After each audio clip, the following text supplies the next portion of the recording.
Assalamualaikum, saya Titin Angsia dengan NIM 856787433 dari UPBJJ UT Palembang. Di sini saya akan praktikum ekosistem darat. Apa itu ekosistem? Ekosistem adalah suatu sistem terbentuk karena adanya hubungan timbal balik antara makhluk hidup dengan lingkungan hidup, dan antara keduanya tidak bisa terpisahkan.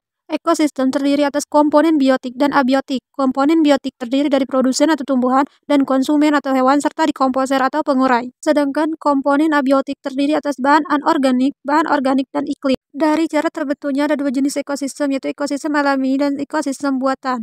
Ekosistem alami merupakan ekosistem yang sudah terbentuk dari proses secara alami.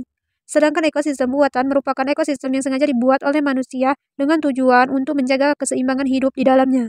Contoh ekosistem alami adalah sungai, hutan, gunung, padang rumput. Sedangkan contoh ekosistem buatan adalah kebun, sawah, dan tanaman. Kali ini kita akan melakukan praktikum tentang ekosistem darat alami dan buatan. Adapun alat dan bahan yang kita gunakan: lembar pengamatan, alat tulis, aplikasi barometer, dan lingkungan sekitar. Yang pertama, kita akan menuju ekosistem darat alami, yaitu hutan. Komponen abiotik beserta kondisinya yang ada di hutan antara lain kondisi cahaya cukup, suhunya mencapai 35 derajat Celcius, jenis tanahnya gambut dan subur, anginnya semilir, serta keadaan airnya yang sangat cukup. Kemudian kita akan mengamati komponen biotiknya yang terdiri dari tanaman dan hewan. Yang pertama, pohon mangga. Yang kedua, pohon jambu. Kemudian yang ketiga, pohon karet. Dan yang keempat, tanaman bunga liar. Keempat, tanaman tersebut saling berinteraksi dengan komponen abiotik di lingkungannya, di mana tanaman membutuhkan cahaya matahari, air, dan juga tanah untuk membantu proses fotosintesis, tumbuhan, dan perkembangannya. Selain itu, dalam beberapa tanaman juga membutuhkan hewan yang dapat membantu proses fotosintesis atau penyerbukan. Selanjutnya kita akan mengamati beberapa hewan. Yang pertama, semut. Yang kedua yaitu betutut atau siput. Kemudian ketiga yaitu capung. Selanjutnya keempat yaitu lebah. Yang kelima yaitu sapi. Hewan-hewan tersebut juga berinteraksi dengan komponen biotiknya dan abiotik di lingkungannya.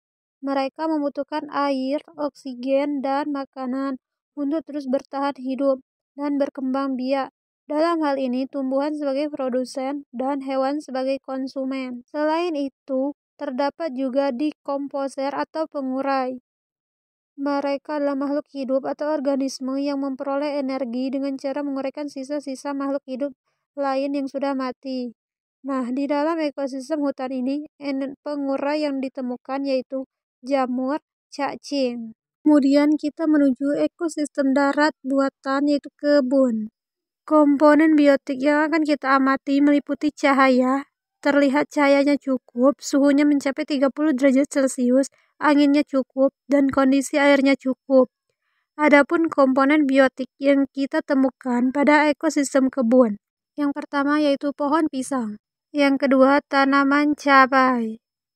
Ketiga yaitu pohon pepaya. Keempat, tanaman lada. Yang terakhir yaitu pohon kopi. Semua tanaman tersebut saling berinteraksi dengan komponen abiotik, di mana mereka membutuhkan cahaya matahari, air, dan tanah untuk membantu proses pertumbuhan dan perkembangannya. Selain tumbuhan, komponen biotik lainnya adalah jenis-jenis hewan. Yang pertama, kumbang. Dan yang kedua adalah semut.